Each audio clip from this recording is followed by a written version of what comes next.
Welcome back to Cryptopia, where we go over the wet and wild happening in NFT land. Don't forget to like and subscribe on your way in. Today, I'm taking a look at Pixelmon. So they revealed some new stuff about the project, some new artwork recently. This happened Friday. And honestly, I kind of just forgot about this project in its entirety. I'm sure there's a bunch of people still out there. I know the Discord is still relatively active, and there's been information going in and out of there. But honestly, in terms of like what's been going on with this project, I sort of just forgot about it. It was a huge project when it came out. If you don't know, it's Pixelmon. It's basically what it sounds like. It's a play on Pokemon, and the idea is that you would train, battle, capture these pixelated monsters, like Pokemon, but they're Pixelmons. Okay, so when the art was revealed for this, it did not come the way people expected it to. So here's kind of the store right now, and you can kind of see, some of them look pretty derpy and not that cool. And this is sort of what came out of it. You can see that, right? Yeah, you can. And this is what people are expecting, these cool, crazy looking, like dragon, crazy looking things, and you kind of got this derpy looking monkey face thing over here. So they recently revealed, way cooler looking art, in my opinion. You got this air dragon over here. You got this other dragon over here, and you got this thing over here, which if I have the original look of that one, there it is. So that's what it used to look like, and now this is what they're going to make it look like. It looks pretty cool. It looks like a Flareon from Pokemon. Now, some people were saying that it's not really that pixelated. The whole idea is that it's like they're Pixelmons. They're supposed to be super pixelated.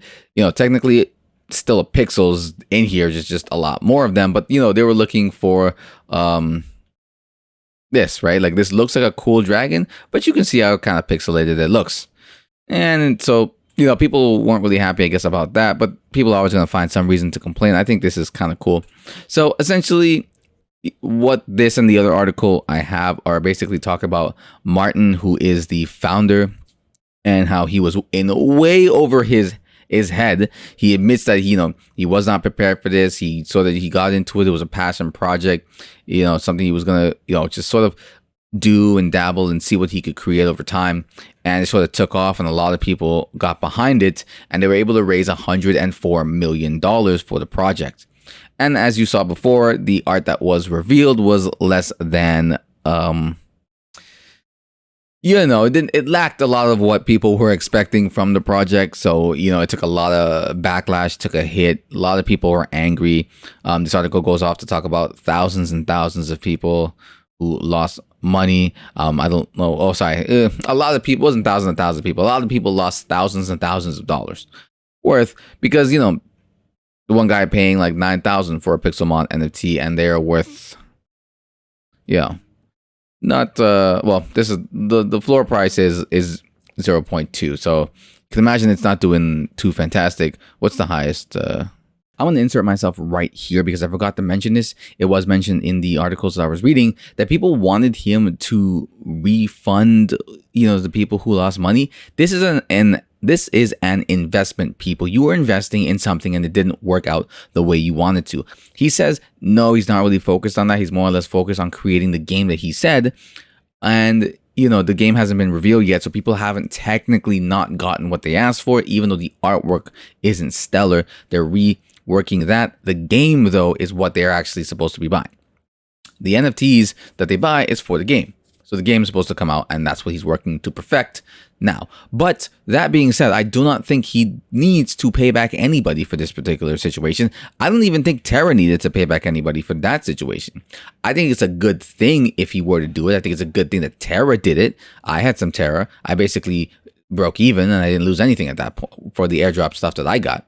But, to me, it seems like you don't need to reimburse every single project. Some of these projects are people who are investing into something and seeing where it goes. That's what the entire space, NFT and crypto is all about. And for me, I know NFTs, I have my portfolio is almost set up, like my crypto portfolio is set up with you could set this up. You could line it up where it's the most the safest of all the cryptos, BTC, all the way down to the most speculative stuff, where I had ApeCoin, Shiba, and Terra.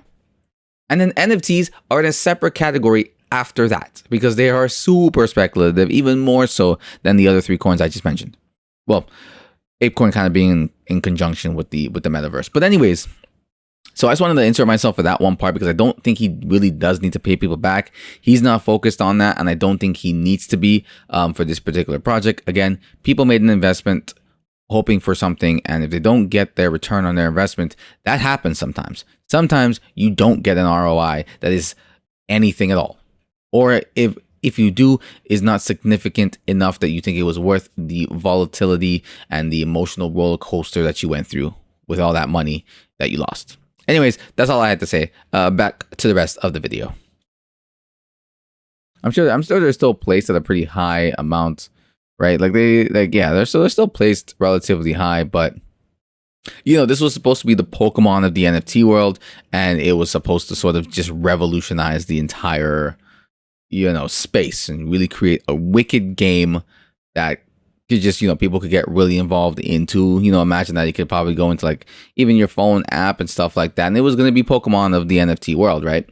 So much for that. But now, recently, like I said, on Friday, they came back and they released those new concept art, and Martin, founder, he's still behind it. He still wants to create something good, but because he's so out of his own field, he says here, as you can see, I've taken steps not only to realize that being he was out of his depth, but okay, maybe I was out of my depth, but to say, how can I do the best going forward, and what steps can I take to bring in the people that have the experience?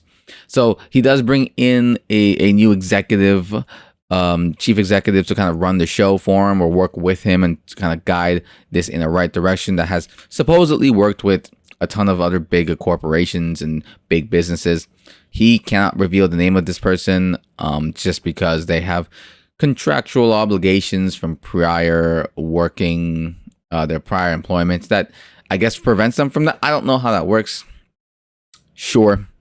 But he can't. Maybe he worked from Pokemon. You know what I mean? Maybe he was part of that. Who knows? But essentially, this article says they talked to the person. Martin says he's in close contacts with them. They've hired designers and other programmers and, tons of stuff that should make this project become everything it was supposed to. The money's still there. They still have the 104 million that they raised, and they're still going to put all of that money to work to make sure this project comes out exactly like people wanted it to. They talk about fear and FUD and how like they didn't want to perpetuate that, and even though they basically did, here's some more concept art of dragons and stuff like that. So it looks cool. I don't care that they're not fully pixelated. It looks pretty dope.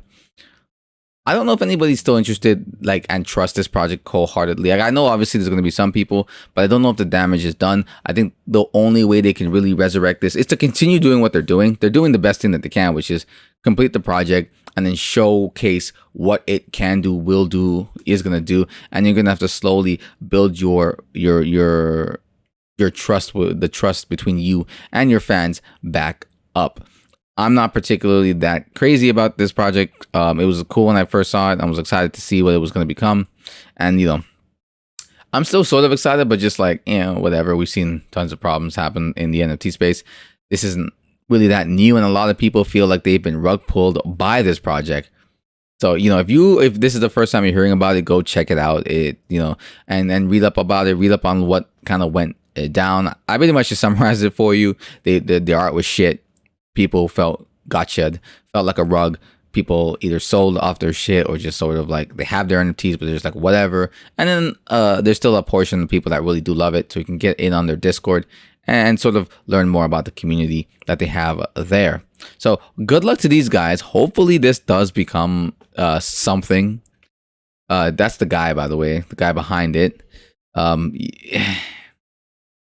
This is an interesting one for sure. I really hope it can come back around, but it does goes to show that a lot of people who are running the show behind these ginormously expensive NFTs or these ginormously expensive projects don't really know what they're doing. But I'm glad this guy's recognized that, and it's sort of gone out of his way to hire the right people, get in talks with the right people, hire the right designers, get the right artwork done. I want to know who did the previous artwork. That motherfucker definitely got fired and flamed. So we'll see what happens with this project going forward. I mean, that's all I really wanted to talk about this. I just found it was weird that I haven't seen this project in a while. It's 10,000 NFTs if you didn't know, and they're still available, right? You can still grab some for yourself and join up. They look cool. That's all I can really say. They actually do look pretty cool. So the game is going to be revealed. He said they should have some sort of iteration, beta, whatever, out by the end of this year. So we're 6 months into this year, roughly, give or take. I don't know what are we at right now. Anyways, we're about halfway through the year. So there's not a lot of time left, actually. So if they've got some cool stuff waiting in the rinks, I would love to see it. They're gonna update their roadmap in the future. But if you can go to their website, they don't nothing's really changed here. It's still like Pixelmon. None of the new art has made it into here yet. But I believe here they do have there's other so they have a bunch of new art. So they do have a lot of updates to make to that website, at least for the images. And then they're also going to add in a roadmap that's going to kind of stress about the new stuff that they're talking about. And also, I think there's talk about having to purchase the new look. Apparently that's not true. If you're already a holder, you won't have to purchase one. It will be airdropped to you for free. So you don't have to really worry about that. And that's kind of it. They've hired some new people, some new sound designers, some new image designers, art designers, some, just a whole new slew of people to get the project done. And, this supposed exec that they have, he's the one he's really going to be running the show with Martin, at least showing Martin the ropes. I imagine that's kind of how it seems to be when he said he was more or less out of his depth. So that's it for now. Let me know what you think about this project. Are you still down? This is the first time you're hearing about it. Do you think this is just a waste of time at this point? Let me know down below. Like, comment, and subscribe if you haven't, and I'll see y'all next time.